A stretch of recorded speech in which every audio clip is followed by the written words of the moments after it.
दोस्तों नमस्कार। मैं सुबोध कुमार, आप देख रहे हैं खबर नेशनल टाइम्स। यदि बोध गया आंदोलन की बात की जाए तो काफी समय से चल रहा है, और काफी समय की बात करें तो काफी वर्षों से चल रहा है। लेकिन अभी जो फिर से शुरू किया था तो कम से कम 100 दिन के लगभग हो चुके हैं, 100 दिन से ऊपर हो चुके हैं।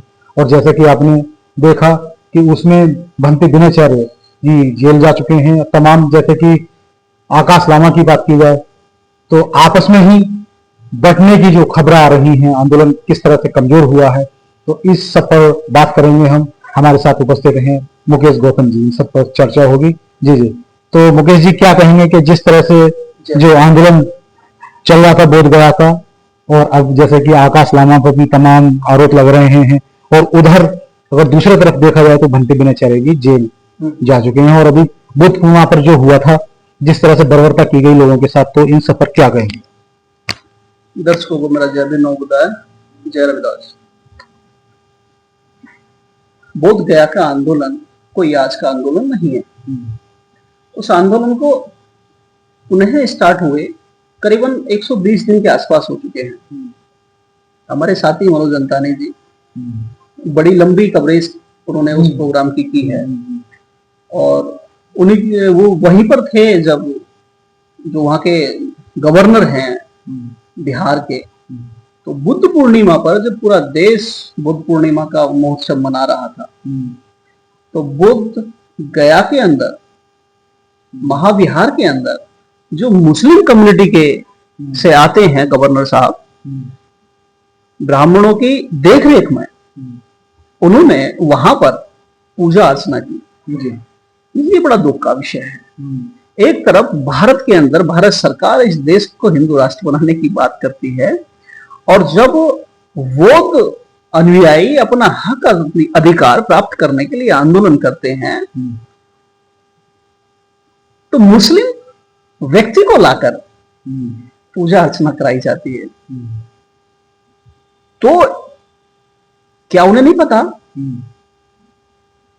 कि भाई जब तुम्हारा जो धर्म है, वो मुस्लिम धर्म को मानने वाले लोग जो तुम्हारे धर्म में आकर धर्म स्थल पर आकर पूजा अर्चना करेंगे, तो वो वहां पर अपवित्रता होगी। तो सवाल ये बनता है कि वो ऐसा क्यों कर रहे हैं? क्योंकि उन्हें वहां पर अव्यवस्था फैलानी है। उन्हें पता है कि वो धर्म स्थल हिंदुओं का तो नहीं है, वो धर्म स्थल बौद्धों का है, जो पूरी दुनिया का विश्व धरोहर है।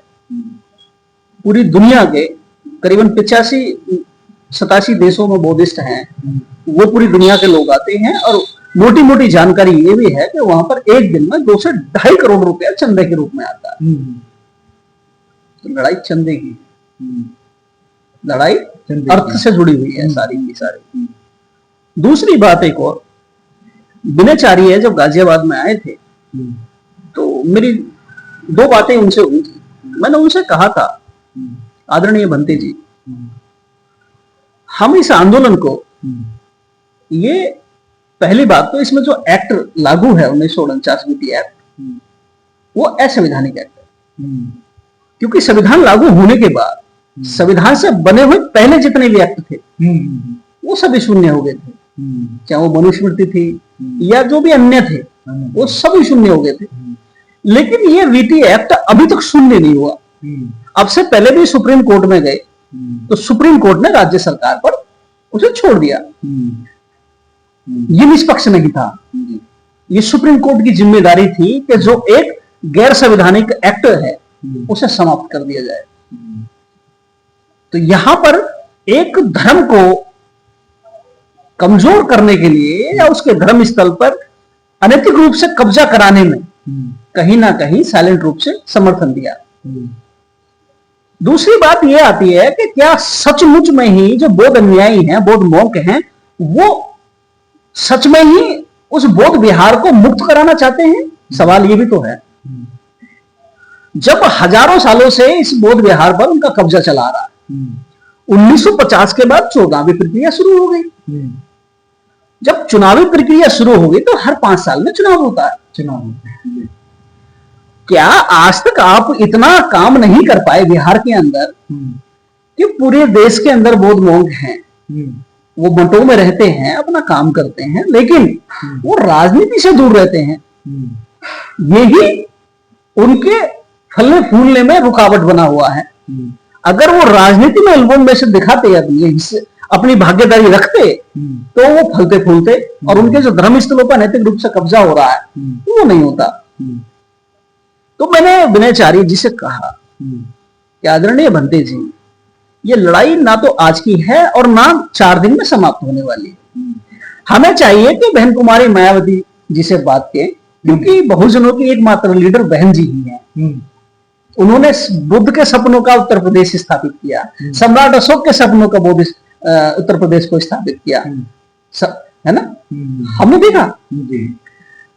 तो हमें बहन जी से बात करनी चाहिए, और बहन जी से बात करके बिहार के अंदर घर घर तक उस प्रचार प्रसार को पहुंचाना चाहिए जो बहन जी ने उत्तर प्रदेश में काम किया। और बिहार की जो स्थिति है आज, वो क्यों है ऐसी? क्योंकि बिहार ने भारत को बौद्ध में, इस पूरी दुनिया को बौद्ध में बनाने का काम बिहार ने किया है। सम्राट अशोक की जो राजधानी थी पाटलिपुत्र, वो बिहार में ही थी, जो दुनिया की सबसे भव्य राजधानी थी। बिहार को इस तरीके से बर्बाद किया कि बिहार अपने आप में मजाक बन के रह गया। 20 साल से पलटू चाचा की सरकार बिहार के अंदर रन कर रही है। उससे हम ये पूछते हैं कि आपने इन 20 सालों में क्या 20 काम ऐसे किए कि जो आने वाली 50 साल तक धरोहर के रूप में स्थापित हो सके? नहीं, वो तो दलित पिछड़ों की बात करते हैं और उनके लिए वो कहते हैं कि वही दलित पिछड़ों के हितैषी हैं, उनके लिए काम करते हैं। देखिए, काम तो गांधी भी तो ऐसा ही कहते थे। डॉक्टर अंबेडकर से उन्होंने यही कहा कि तुम बेकार की बात करते डॉक्टर अंबेडकर, हरिजनों का तो सच्चा हितैषी ना हो, ये कहा उन्होंने। तो डॉक्टर अंबेडकर ने क्या कहा था कि आप दाई हो सकते हैं, मां नहीं। मां में और दाई में बहुत बड़ा फर्क होता है। दाई प्रसव के समय में बच्चे को जन्म देने में मदद करती है, लेकिन दर्द को महसूस नहीं कर सकती, सह नहीं सकती उस दर्द को, उसको तो मां ही सह पाएगी। तो आप दाई तो हैं, लेकिन मां नहीं बन सकते। तो नीतीश कुमार जी, ये झूठे जुमलेबाजी है, बिल्कुल झूठी जुमलेबाजी है। उन्होंने क्या किया है दलित पिछड़ों के लिए, बताएं तो सही। मैंने कहा कि वो 20 काम ऐसे गिना दें जो आने वाले 20 साल 50 साल तक 20 साल तक भी वो धरोहर के रूप में स्थापित हो सके। कितनी यूनिवर्सिटियां उन्होंने बनाई, कितने बच्चों को, अनुसूचित जाति और अनुसूचित जनजाति के बच्चों को उन्होंने विदेश में स्कॉलरशिप पर पढ़ाया। बताएं मुझे। प्रदेश का, देश का, घर का, गांव का जो विकास होता है वो शिक्षा से जुड़ता है, चिकित्सा से जुड़ता है। आज भी बिहार में क्या स्थिति है चिकित्सा की, शिक्षा की? देखिए, हमें ये क्लियर करना पड़ेगा कि हम जो काम कर रहे हैं कि वो दिखावे के लिए कर रहे हैं कि वाकई में सचमुच ऐसा चाहते हैं। अगर बौद्ध मॉन्क चाहते या बौद्ध अनुयायी चाहते तो बिहार में सही तरीके से पूरी व्यवस्था को बनाकर, ठीक है, और लाते और उसका इस्तेमाल चुनाव में करते। मतलब कहने का मतलब ये है कि बिहार में अपनी लड़ाई को राजनीति का रूप दे। जी, बहुजनों की सरकार नहीं है, बहुजनों की अगर सरकार आ जाती है तो ये सब संभव हो सकता है। मैंने कहा संभव नहीं हो सकता, हो दो सरकार आने के बाद पहले सदन में इस बीटी एक्ट में आग लगा देंगे। लेकिन इससे पहले तो लालू की सरकार। देखिए, बात वही आ रही है। मैंने बहन जी की बात क्यों कही, मैं लालू जी की भी कह सकता था, मैं अखिलेश जी का भी तो नाम ले सकता था। लेकिन सच ये है कि लालू जी कितनी भी बात कर लें, नीतीश जी कितनी बात कर लें, वो भी तो अखिलेश जी कितनी भी बात कर लें, देखिए बहुजनों में आना, ये कॉन्सेप्ट मान्यवर काशीराम साहब ने दिया बहुजनों का। लालू जी ने स्वीकार नहीं किया, अखिलेश जी ने अभी तक स्वीकार नहीं किया, नीतीश जी ने अभी तक स्वीकार नहीं किया। आप समझिए इस कॉन्सेप्ट को स्वीकार कौन कर रहा है। अनुसूचित जाति में भी बहुजन कॉन्सेप्ट पे अगर कोई काम कर रहा है तो वो तो जाटवी समाज है। मैं कहता हूं किसी अन्य व्यक्ति के मुंह से आप बताइए ना कि बहुजन कॉन्सेप्ट की बात करता है, वो SC ST OBC माइनॉरिटीज की बात करता है, बताइए ना मुझे कितने। TDA की बात करती है, TDA को देने वाला, कॉन्सेप्ट को देने वाला कोई था तो स्वयं प्रसाद मौर्य जी थे। पीडीए का जो कॉन्सेप्ट है वो स्वामी प्रसाद मौर्य जी ने दिया था, और स्वामी प्रसाद मौर्य जी बहुजन कॉन्सेप्ट को स्वीकार करते हैं और वो उस पर काम करते हैं। बहुजन कॉन्सेप्ट को समझने वाले लोग बहुत कम हैं। बातें करने वाले, मखोटा पहनकर जी दिखावा करने वाले बहुत सारे हैं। ये वही तो अखिलेश यादव जी हैं जिन्होंने रिजर्वेशन प्रमोशन को बर्बाद कर दिया है, बिल फटवाया संसद के अंदर। जी आप पीडीए बनाने के बाद एक तुम्हारा एक नारा है, जैसे नरेंद्र मोदी जी भारतीय जनता पार्टी ने सरकार में आने से पहले दिया था, सबका साथ सबका विकास। वो एक जुमला था, जैसे 15 लाख का एक जुमला था, इसी तरीके से पीडीए एक जुमला है। नहीं, वो संविधान की बात करते हैं, हाथ में संविधान रख देते हैं, जैसे रेडियो में जाएंगे तो त्रिशूल नहीं देखा आपने उनके हाथ में? संविधान की रक्षा आपने त्रिशूल नहीं देखा अखिलेश जी के हाथ में? वो त्रिशूल की बात करते हैं, संविधान की। आपने ये नहीं देखा कि वो क्या नाम था, शंकराचार्य जी के उसमें पैरों में चरणबद्ध थे? बिल्कुल। हाँ, तो वो सभी में एक चारा, मतलब जैसे भाईचारा स्थापित करना चाहिए। बहुजन कॉन्सेप्ट ने किसी चीज को एक टारगेट बनाया। बात समझ रहे? अगर वामसेप ने इस देश को ये विचार नहीं दिया होता बहुजन वाला, तो अखिलेश यादव आज भी कहीं बहस चला रहे होते। बात को समझ रहे? वामसेप के बाद ही अनुसूचित जाति, अनुसूचित जनजाति और ओबीसी के लोगों की पार्टियां स्थापित हुई हैं। आप देखिए पार्टियां कब का निर्माण हुआ इन पार्टियों का। तो वामसेप ने इस देश को कॉन्सेप्ट दिया, विचार दिया है।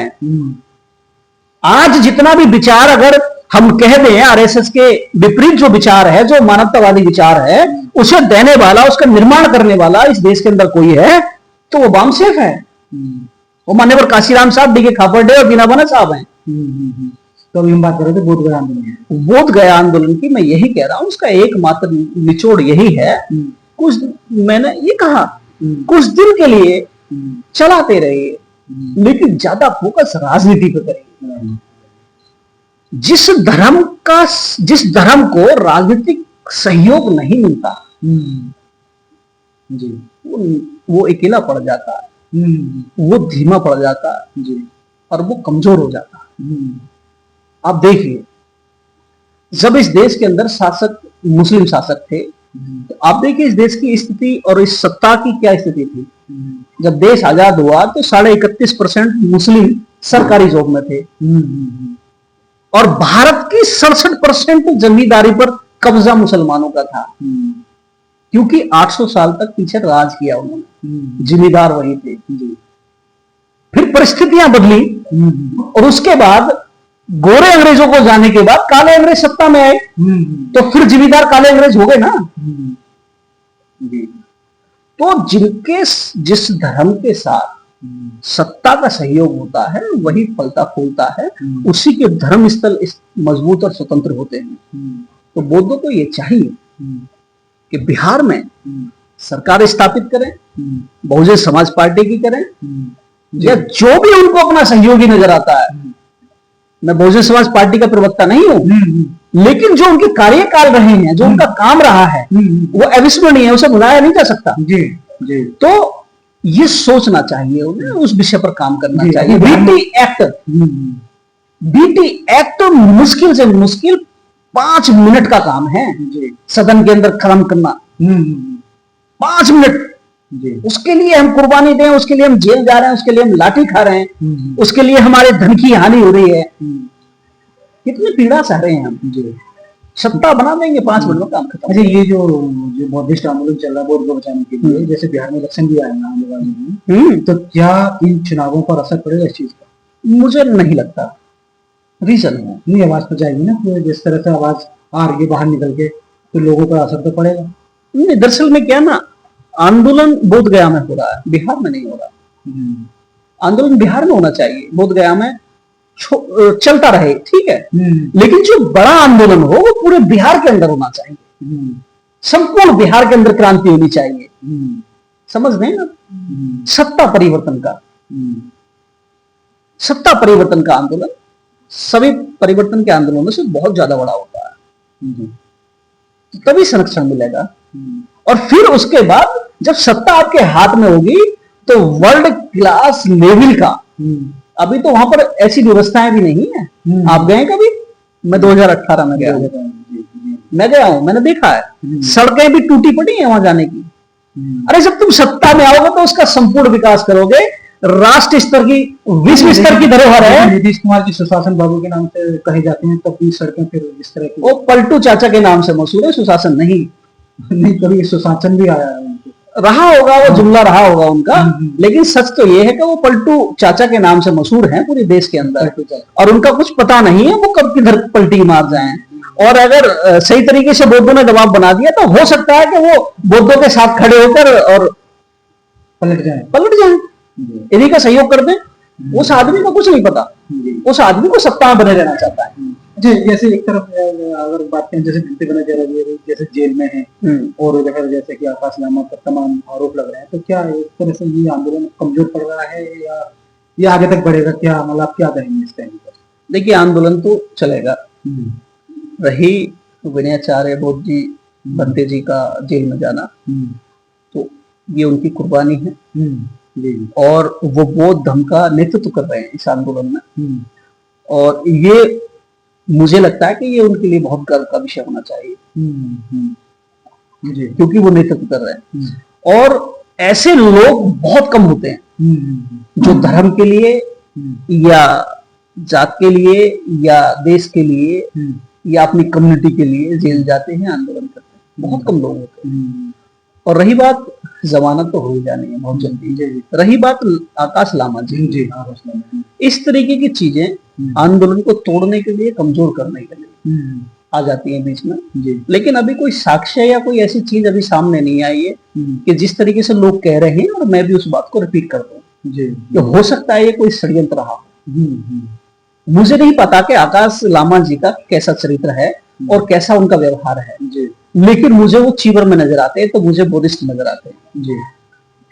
ठीक है, लेकिन कुछ कहना है कि भाई वो जीन्स की पैंट पहनने के बाद ऊपर से जो जिस तरह से भंटे चीवर डाल देते हैं ऊपर, वो लेते हैं जीन्स की पैंट पहनने के बाद ऊपर से लाल कपड़ा पहनते हैं। डॉक्टर अंबेडकर ने कहा था कि मुझे चीवर वाले और गंजी चांद वाले बौद्ध भंते नहीं चाहिए, मुझे पैंट सूट में चाहिए।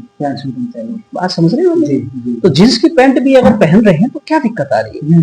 शरीर को तो छुपाना होता है, अंग प्रदर्शन को बचाना होता है, तो पहनावा वो ठीक है। लेकिन अगर हम डॉक्टर अंबेडकर की बात करें तो वो तो चाहते थे कि पैंट सूट में बहुत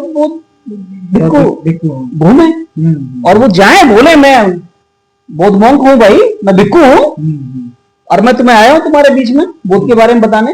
तो जब पैंट शूट पहन के वो भिक्खु आए तो लोग अचंभित हो जाएंगे ना, क्योंकि ऐसा कॉन्सेप्ट तो किसी भी धर्म में नहीं है।